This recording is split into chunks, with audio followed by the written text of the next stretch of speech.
Hi, I'm Kim Neely, and this is the Trauma-Informed SLP. This is a podcast where we learn how to promote safety and empowerment to build resiliency in everyone we know, including ourselves.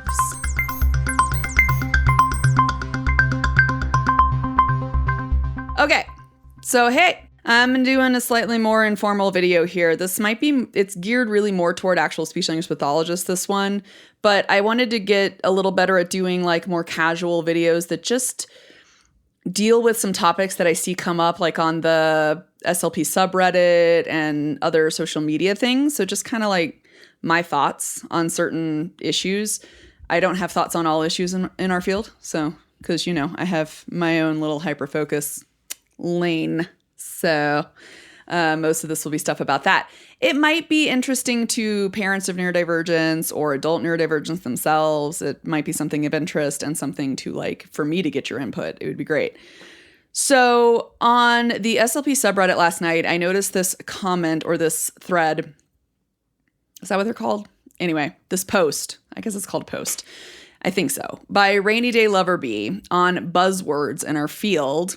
And it brought up something that I've been meaning to do in a video that I wanted to address anyway. So good time to try it. Let's give it a shot. And I'm going to read off part of it, and I'll put some of it on the screen here too. But they said, I truly believe in dysregulation. However, I feel that a lot of SLPs throw this word around for any kind of behavior. No, the artic kid is artic, meaning articulation, isn't dysregulated because I said no candy during speech. We can't have it after. They threw themselves on the ground crying because they are never told no. And this brought up something that I wanted to talk about anyway, which is I agree. Dysregulation is overused. It's overused not just in our field, it's overused on social media as well. It's kind of become the overgeneralization of therapy speak in general, I think. It's one of those terms that gets used a lot. And in fact, if you go back to my Dehumanization in Science, I believe it was, podcast episode, I had to edit and correct myself because I called myself dysregulated when actually what I was feeling was emotionally upset by the material. So that's what I wanted to kind of talk about is this difference between dysregulation and emotional upset, or uncomfortable emotions, as I would want to call them. Because they are different things. And I think this is a very good point that we need to address. There is also some other things in this, along the thread, I saw some things like tantrum versus meltdown. And also somebody mentioned behavior is communication as a generalization. They don't like it. The all behavior is communicative theory and stuff. So I'm going to actually address all three of these in this video, and hopefully I can do it well enough that I don't have to do a whole lot of editing. But if I get a little circuitous, forgive me, because the goal here is not to have to edit a ton the way I do for the more formalized episodes that I've been putting out. In this article, they talk about what is dysregulation as a term. And the American Psychological Association defines dysregulation as any excessive or otherwise poorly managed mechanism or response. Now, in the field of psychology, they go on to say, usually emotional dysregulation is what's been studied the most and is really kind of focused on the most because it has a negative impact on well-being overall and quality of life and stuff. So that's why we're getting a lot of the term dysregulation in general across a lot of different fields. I feel like it's probably bled off of the work done in the psychology profession and cognitive sciences and such, okay? So in this article, they go on to describe emotional dysregulation, and they include four main aspects of it by Gratz and Romer, I'm going to guess Romer, in 2004, which is a lack of awareness, understanding, and acceptance of emotions, a lack of adaptive strategies for regulating emotions, an unwillingness to experience emotional distress while pursuing desired goals, and an inability to engage in goal-directed behaviors when experiencing distress. So those four aspects define emotional dysregulation. And They also reference this one article by D'Agostino and colleagues from 2017 that suggested that examples of emotional dysregulation include avoidance, rumination, denial, emotional suppression, aggression, and venting. So they're behavioral strategies that essentially make certain emotions a little worse or maybe cause unhealthy behaviors as ways of coping with those more uncomfortable emotions, okay? So I kind of like at the end of this article, they sum it all up as essentially saying emotions fluctuate, which is true. Emotions should fluctuate. There should be an ebb and a flow to our emotional state. But if you find yourself struggling with frequent strong emotions, I'm quoting from the article again here, if you find yourself struggling with frequent strong emotions that you can't seem to manage, you might be experiencing emotional dysregulation, okay? So they do include negative emotions as one of their quotes, which I don't actually like saying. Some people say negative or bad emotions and good or positive emotions. I've tried to train myself out of saying that because I don't like the idea of moralizing the type of emotion we're having, because the emotion themselves, it's just a reaction to something that happened or something someone said. It's natural for us to have that emotion. And if we want to be more accepting and validating of our emotional like ebb and flow, I feel like we should also be less moralizing of like certain emotions.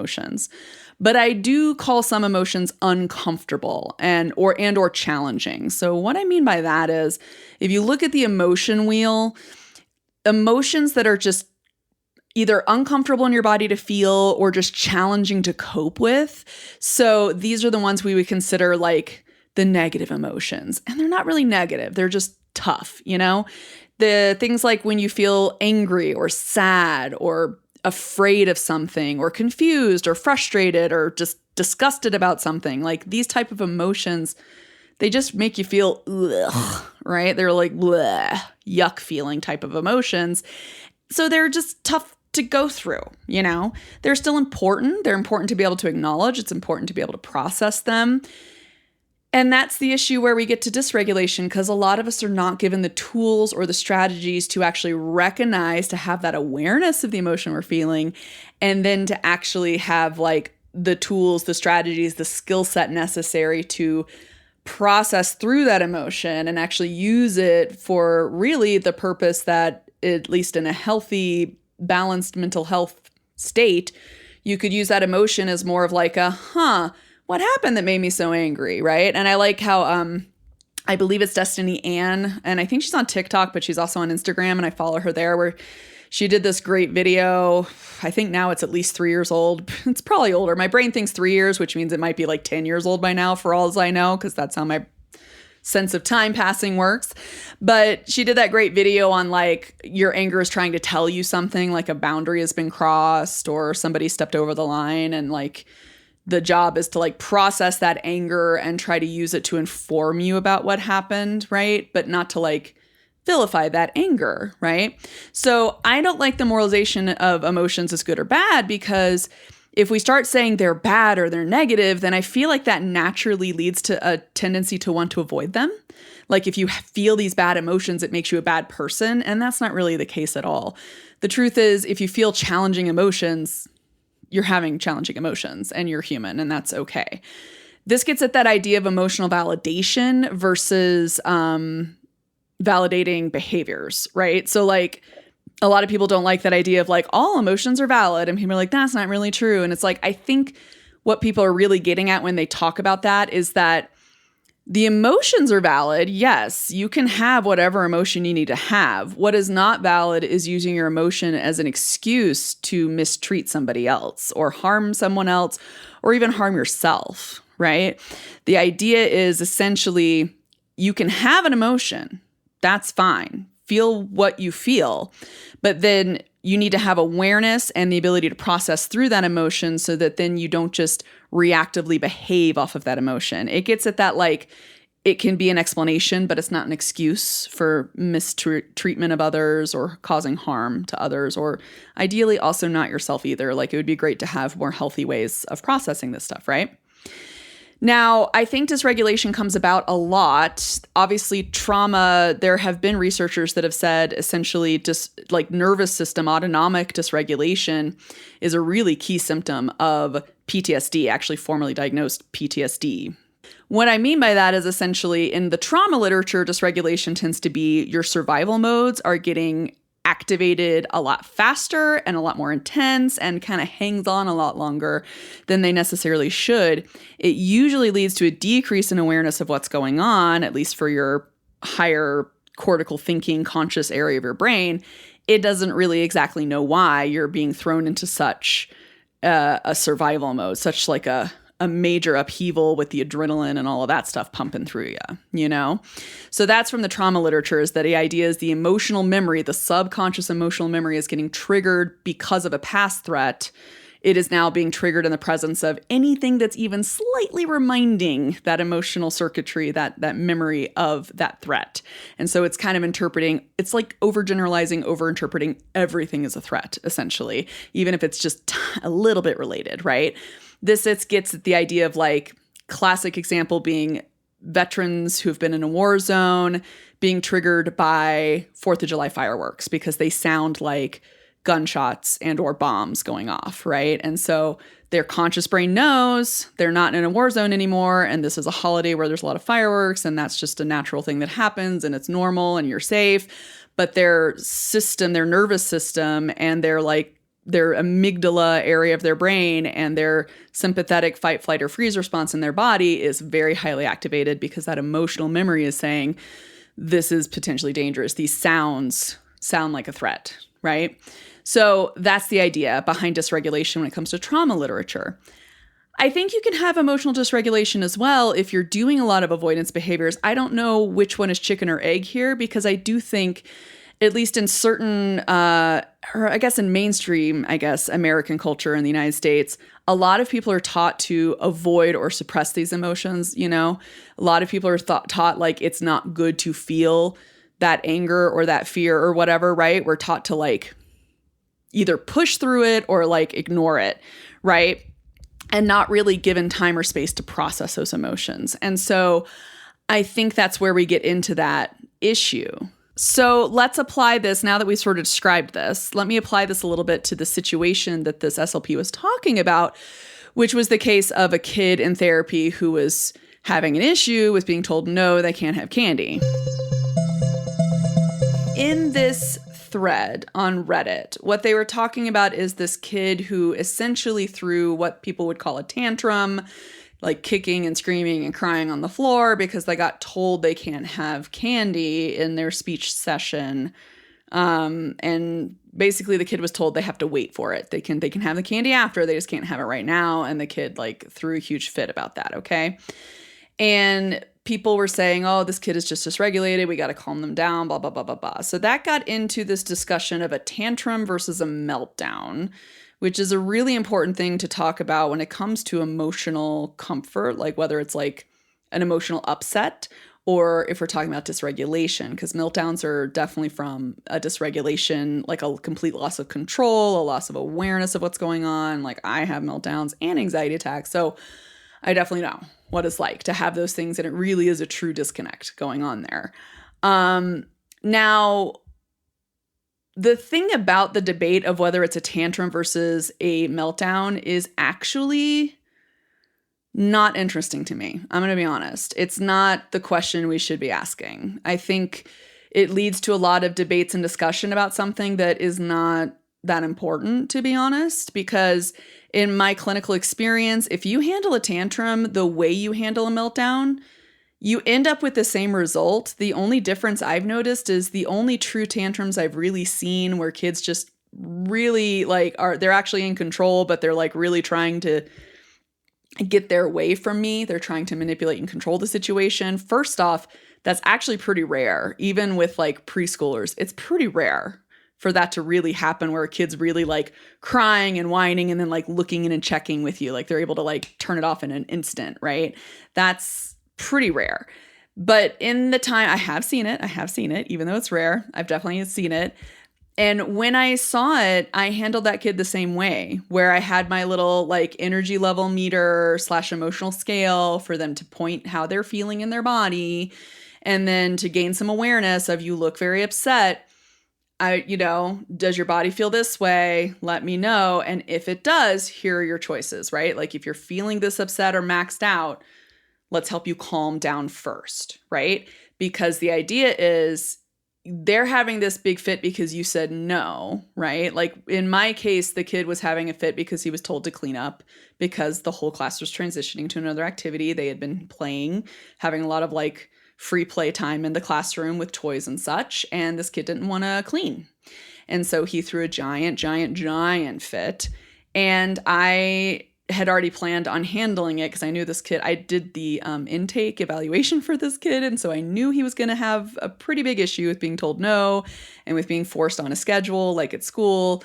And this was preschool. So he was like 3, not quite 4 yet. And I had already told the teacher I planned to be there for the transitions for at least his first like few days, just to like help, because that I knew the classroom staff would need that help. And I was like, I'm going to help establish like, a understanding that you don't have a choice of not cleaning up.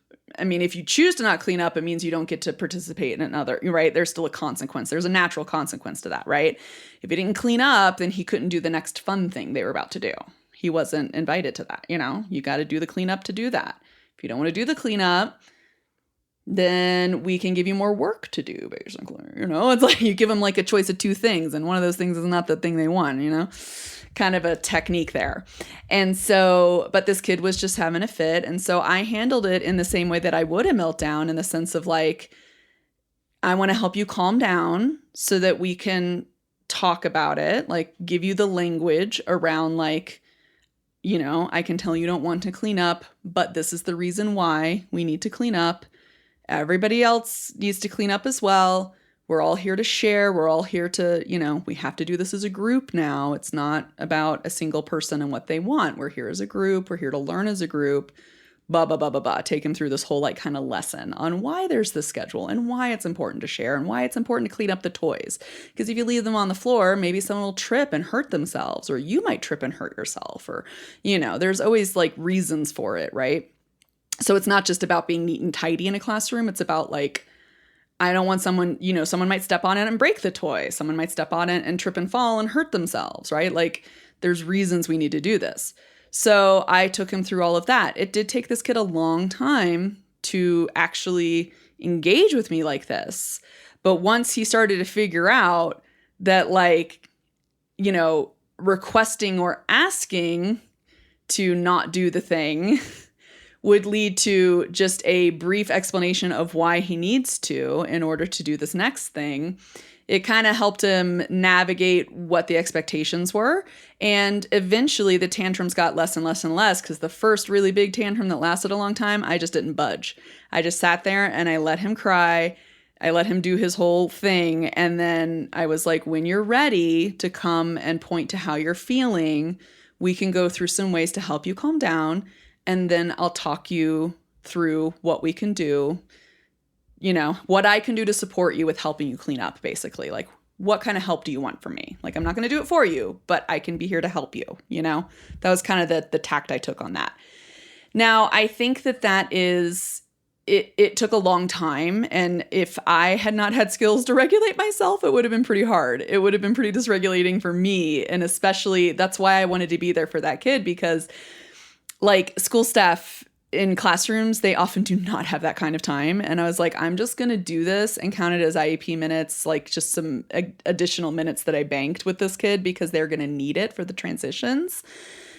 I needed to take that time, right? And so it was not as interesting to me, is this kid having a tantrum or not? What was important was I was calmly presenting options, calmly explaining reasons why this is the expectation in order to do this thing, calmly explaining very natural consequences of not doing the thing, of not cleaning up, You don't get to join the group with their next little activity over here. I think they were making pancakes or something. It was something really cool. They were doing like a cooking lesson kind of thing. So he wanted to do that, right? And it's like, well, you don't get to be if you don't do the cleanup. You got to do that first, right? And being there to support him with the things that, if the cleaning seemed overwhelming or hard, I would help him with it, right? But if that was part of it, I was there to support and help him, but I wasn't going to do it for him. And I just sat and I waited for him to join me with where I was, basically, and to help him. And the reason it wasn't important to me whether it was a tantrum or not is that little kids, I don't expect them to be that aware of their emotions. They're like 3-year-olds. I don't expect them to really have a lot of awareness of what's going on in their bodies. I don't expect them to be able to tell me how they're feeling. I don't honestly expect that very much. So it can all become a lesson, whether it's a tantrum or not. I'm going into a lesson of these are the kind of feelings you could be feeling. Maybe it's just an energy level in your body. Maybe your body just feels uncomfortable. And let's talk about that. I'm going to give you the ways to tell me about that, whether it's visually pointing to things or whether it's saying it. And I want to give you ways of helping your body calm down a little so that then we can start to understand why we want you to do the cleanup, why you need to do the cleanup, what your options are with that cleanup. Would you like some help or not? You've got to communicate that, right? How can we support you with this? Learn to kind of advocate, that kind of thing, right? So that was the work that needed to be put in my opinion. And it didn't matter whether it was a meltdown or a tantrum, because the thing is, a lot of times I think little kids, people will label it as a tantrum, label it as I'm avoiding something and I want to manipulate and have my way, when honestly, a lot of little kids just feel big upset emotions and they have no way to express it. They don't have the language behind it. They don't have the awareness for it.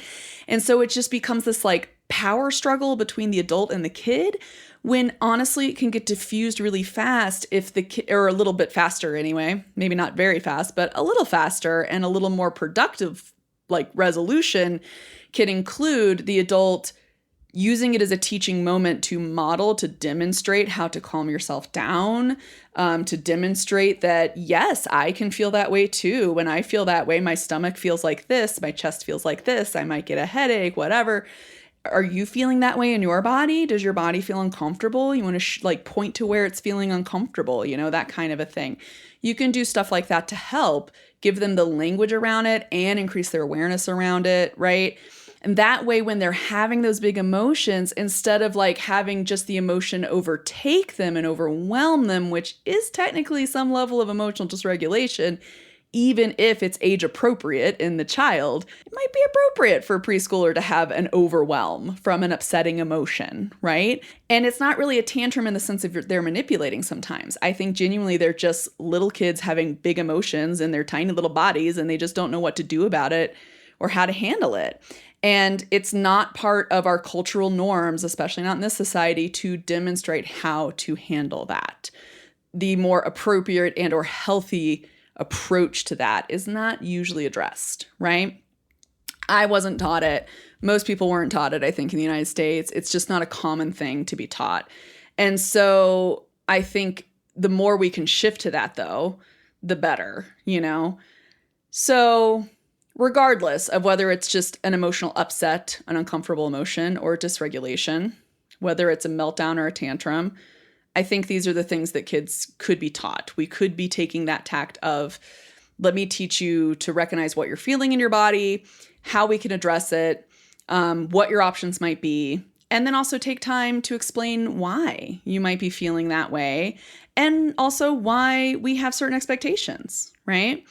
What's the importance of not having candy during speech? For this particular kid, if they were an artic kid, they need to not have stuff in their mouth. That's speech sound. So articulation is working on speech sound. So it's like, I don't want you to have food in your mouth while you're talking, because then it might accidentally go down your airway, it might be dangerous, right? So it's like better to wait until we're done with the talking to have the candy. Let's do the talking first, and then we'll have the candy. You can always explain why in the sense of like, is it a safety concern? Is it this or that? You know what I mean? So that stuff helps a lot. And the thing is, when someone's having a meltdown with like a sensory overwhelm or something, they need to start to understand how their body's feeling, but they also usually need someone there to co-regulate with them, right? They need someone to help them relax and help them calm down. So like I said, I've said this a bit, but it's less interesting to me, the question of, is this kid having a tantrum or meltdown, and how do you tell the difference? Because the other thing about a tantrum is sometimes I've seen kids start off with what is a tantrum. It looks like they're in control of it. It looks like they know what they're doing, but they actually work themselves up into such a state of upset that they actually become dysregulated. It does end up becoming a meltdown because they just keep working themselves up, which kind of makes sense, right? If you kind of like just keep going and going with certain behaviors and you keep increasing that adrenaline rush in your body, yeah, you might end up tipping over into that dysregulated, I can't calm myself down anymore. The emotions are just making me, all that stress hormones are rushing through their body, and then they can't calm down from that, you know? So less interested in whether it's a tantrum or not, more interested in actually, let's just give them more of the like awareness and language and modeling of how to calm down so that we can have better and more effective conversations or teaching moments around what the expectations are, why we have those expectations, and if they need some help transitioning into new things, what help do they really need? What help I want them to be able to tell me in some way, whether it's using visuals or pictures or their body to show me or their voice.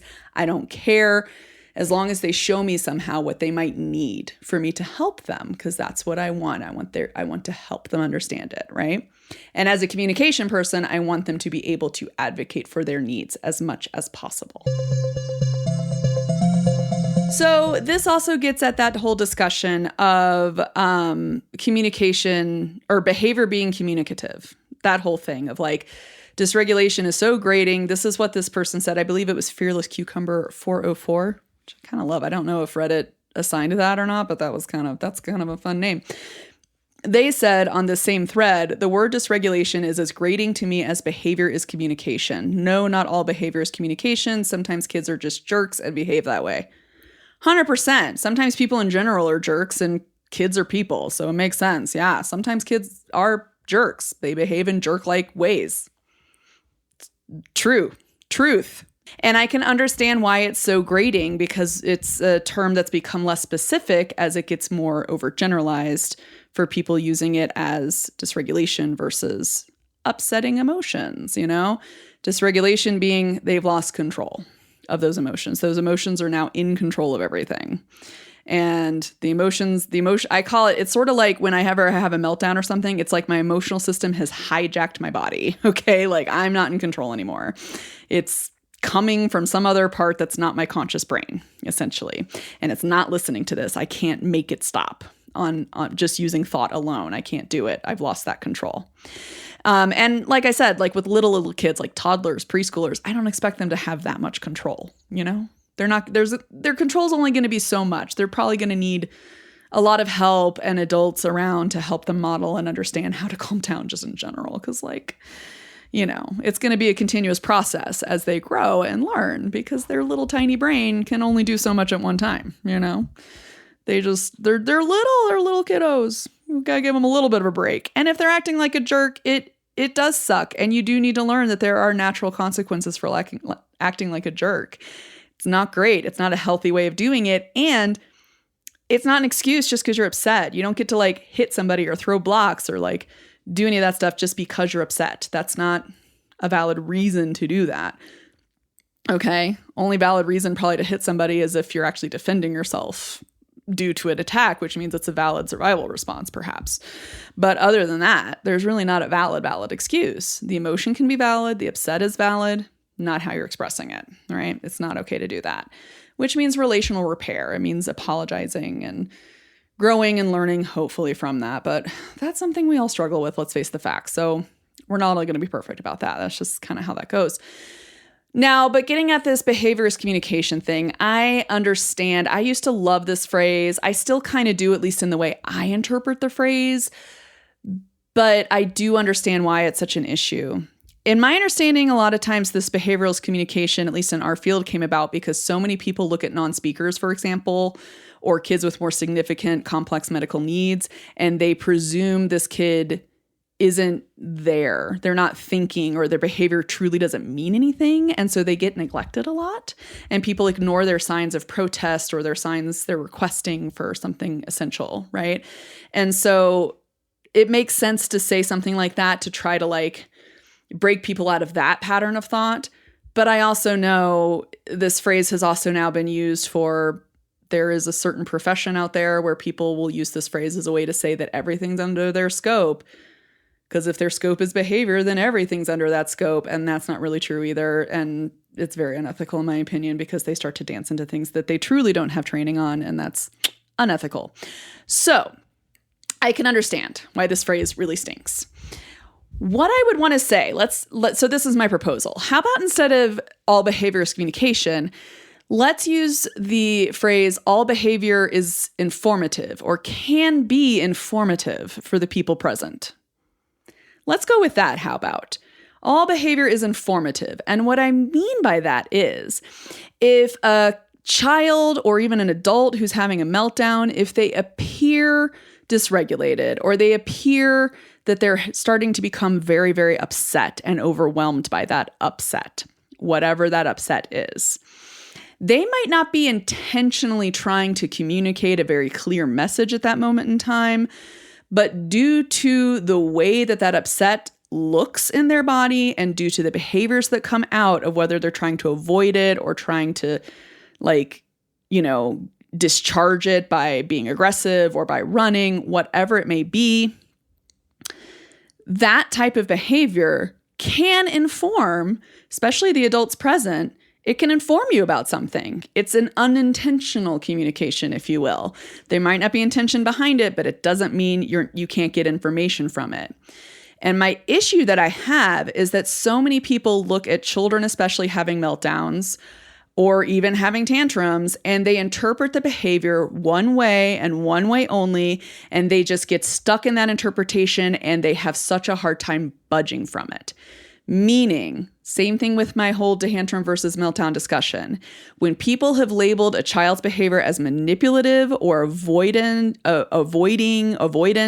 or a power grab, once they get stuck in that type of thinking, that I think is where you might have a significant chance of neglecting an important thing. Like maybe that kid is having a medical change. Maybe they had an acute pain suddenly come on because maybe their appendix is flaring up. Who knows? Or they have a huge headache or something and they have no way of telling you and they got sensory overwhelm and then they started a meltdown. Well, now if you interpret that as avoidance or a power grab or a manipulation, you are potentially ignoring a medically significant situation that needs to be dealt with, right? It can be dangerous. It can be a very dangerous assumption to assume it's a power thing and it's manipulation because it leads to the adult doing things that inherently might make that child feel incredibly unsafe and truly, honestly, might threaten their safety in the long run. So I don't like it. I don't think that's a very safe assumption to make. Some people say make the least dangerous assumption, which is a valid thing. That's pretty much what I just did there, where it's like this, maybe a kid is banging their head on things and I'm thinking, do they have a headache? Is that why they do that? Which is not something I often hear educators do, or parents even, when they see a child doing that. It can be very upsetting. But a child, especially a child with complex medical things going on and no way to tell you, maybe they do have frequent headaches and we don't know because they can't tell us. Maybe they're showing us they have a headache because they're hitting their head to try to avoid the headache. Maybe sensory stuff is giving them a migraine, but they, because the pain is felt here, they're trying to diffuse the pain basically by banging their head. We won't know unless we can teach them how to tell us what they're feeling, right? We won't necessarily know, or if we take them to the doctor and they can figure it out. But even then, it's usually communication more so than scans and such, usually, that helps with those sort of situations. So what I would say, maybe not all behavior is communication, but let's look at behavior as informational. So if behavior is informational, okay, When you see a child start to have what perhaps you might call it a tantrum, you might call it a dysregulation, or you might just call it an upsetting emotion, whatever it is.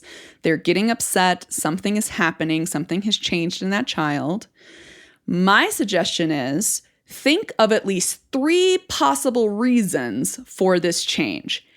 And one of those reasons has to involve only that child's body. It has nothing to do with people in the room. One of those reasons, meaning one of those reasons can be possible change in medical status, sudden acute pain somewhere, a stomach ache, a headache, something like that. Or perhaps they're really, really hangry. They're like so hungry. They're getting really, really upset by that. Or maybe they're very thirsty. Maybe they suddenly really have to go to the bathroom and they don't have a way of telling anybody that. And now they're really upset because somebody said, no, they can't do that thing. Or somebody saw them run toward the toilet. They thought they were avoiding a task, but the kid was like trying to show them, I really need to use the bathroom and it's like painful, right? And now they're having a meltdown because it's like, what are they supposed to do? They need to go to the bathroom, right? Whatever it may be, one of those things needs to be the reason. One of those 3 things needs to involve that person's body. Maybe their body's getting overwhelmed because the lights are too bright. Maybe there's too much sound in the room. Maybe they can hear the buzzing of a fluorescent light that you can't hear, and it's really, really, really bugging them, and they just can't take it anymore. One of those reasons has to be that, okay? So that's what I would say. Take the time to calm yourself down and actually try to think through what are at least 3 possible reasons, particularly for non-speaking children, particularly. And there are a lot of children that when they become overwhelmed, they can't communicate anymore. They need usually visuals or some way to help them communicate because they might not be able to access spoken language very well when they're upset or when they're in meltdown. I can't talk very well when I'm in meltdown. So it happens. It definitely can happen. But that's what I would say. Behavior is informative, and it's the adult's responsibility, the caregiver's responsibility to try to reason and think through why those behaviors might be happening with more than just one thing. At least 3 things. One of those things has to not involve another person in the room. And the more people practice that kind of thought process, I think we might see people thinking very differently about the types of behaviors they're seeing, particularly among neurodivergent children. It's a whole nother soapbox about non-speakers and how much they need access to robust communication modalities that allow them to tell people about what's going on in their body. If they have some sort of medically important thing to tell someone, if they have a really important physiological need that's not being met, yes, we definitely need to do that so much. But if we're only looking at their behaviors as either avoidance or manipulation or power tripping somehow or trying to gain power or testing boundaries, whatever we look at it through that, if we only look through that lens, they're never going to get access to those modalities. And even if they have access to it, they're very unlikely to be motivated to use it with you because you've already made your determination. You're already treating them in a certain way. Why are they going to trust that you believe what they say? Or what they showed you, or what they use their device to tell you. You might not be a trustworthy adult for them anymore. So they might not ever actually tell you if they are in pain or sick or feel awful, right? Because they might take it as, they don't really care when I feel this way.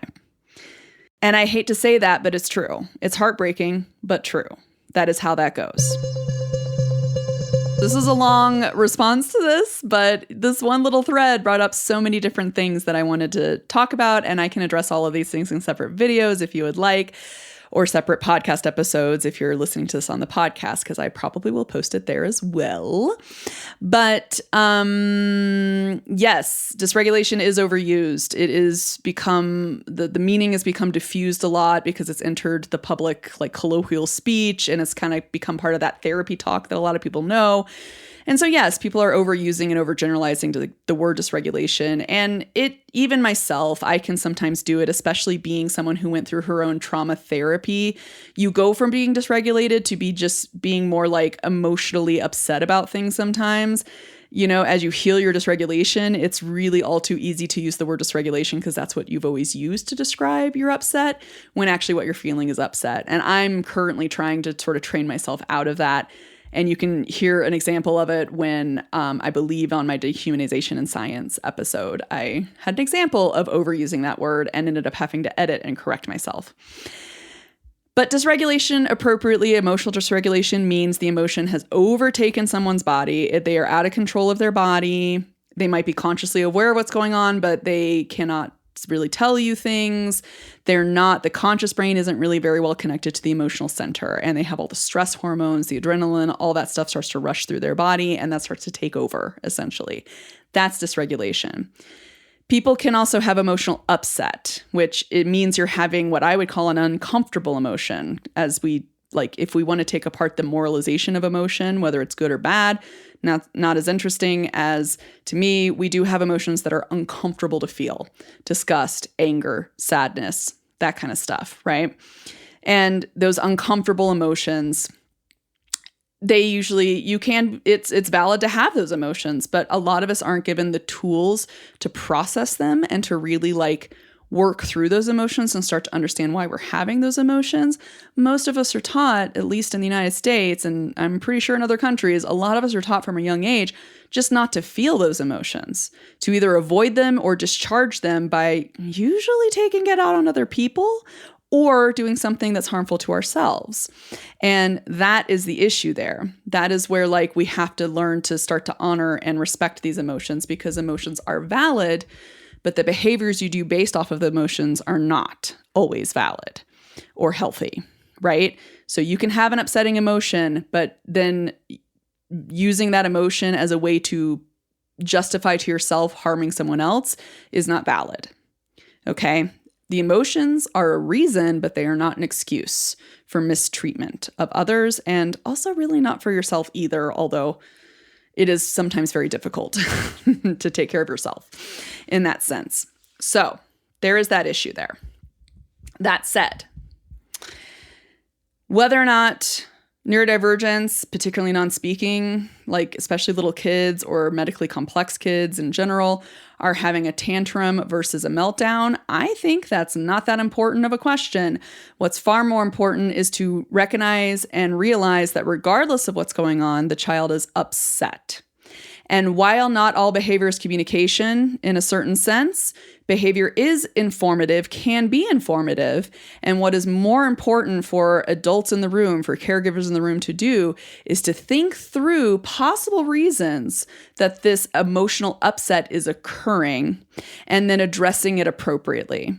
So if you handle a tantrum the same way you would a meltdown, the same way you would a dysregulation, if you handle emotional upset the way you would dysregulation, it can lead to the same result, but it is a process of allowing that child or teaching that child, demonstrating to that child how we recognize what we feel in our body, giving them some sort of communication modality to explain it, to show, to agree or to point to how they're feeling, what their energy level is in their body, and what they might need to help them calm down. So then they can listen and they're in more of that learning mode, essentially, of that sort of in control, conscious learning mode, I will say, because we learn in emotional modes as well. But what we tend to learn in survival mode is survival. We don't tend to learn really detailed stuff we put up the toys in the classroom so people don't trip over them and so that we can continue to share them. People don't break them by stepping on them.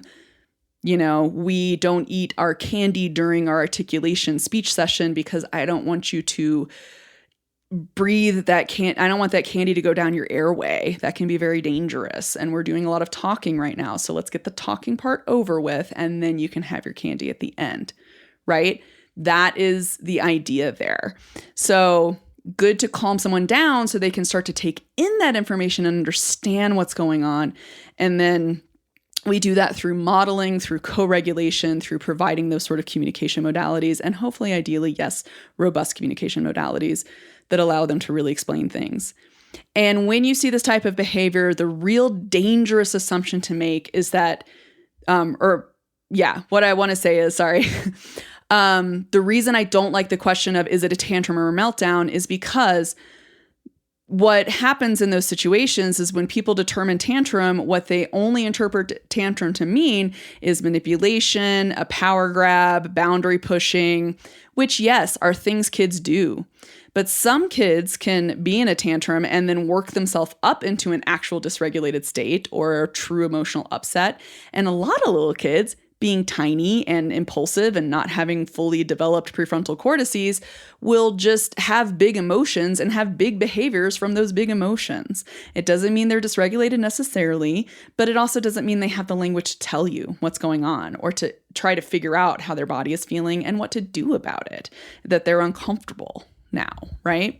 That discomfort can lead them to have big behaviors, that big discomfort from the emotions. So in that sense, the behaviors from those emotions is informative. Even if it's not intentional communication, it can inform you. And what I think people should start to learn to do is to make at least 3 possible reasons. Think through at least 3 possible reasons for the behaviors, for the emotions that are happening at that moment, be it a meltdown, a tantrum, or just a big upset, big mad, right? Whichever one it is, think of 3 possible reasons for it. And one of those reasons, especially in the case of meltdowns and especially in the case of neurodivergent children or children with complex medical needs, one of those reasons needs to relate to something only internal to that child, not to other people in the room. Meaning, do they have a change in their body status in terms of a headache, a stomach ache? Are they exhausted because they didn't sleep well? Are they hungry? Are they thirsty? Do they need to go to the bathroom? Or do they have a sensory need like the bright lights are too much and it's giving them a headache? Or they hear a buzzing sound that is just driving them crazy, okay? That has to be one of those assumptions. One of them has to be that. The other 2 can be something else. But I'd strongly discourage people from always automatically assuming that a child is manipulative, if they're controlling, if they're doing a power move, if they're avoidant. I don't like those assumptions because those assumptions are the ones that oftentimes, especially in the case of neurodivergent children, and particularly with non-speaking neurodivergent children, those are the assumptions that often lead to unintentional mistreatment of that child in the form of neglect, particularly when it comes to medical needs, when it comes to actual physiological shifts that do need to be addressed, particularly by medical staff. So that's my big suggestion there. That's my mini points that came from this tiny little thing.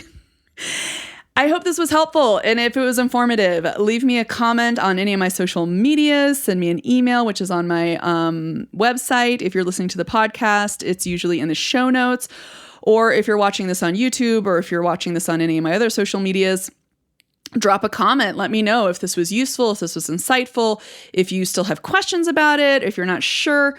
Let me know if you want me to go more in depth with some of these topics, but this is just a slightly more informal video, to address some things that have been on my mind lately, you guys. Oh, and that's my husband calling. Anyway, take care of yourselves, treat yourselves kindly with compassion and respect and all of that, and I will get back to you next time.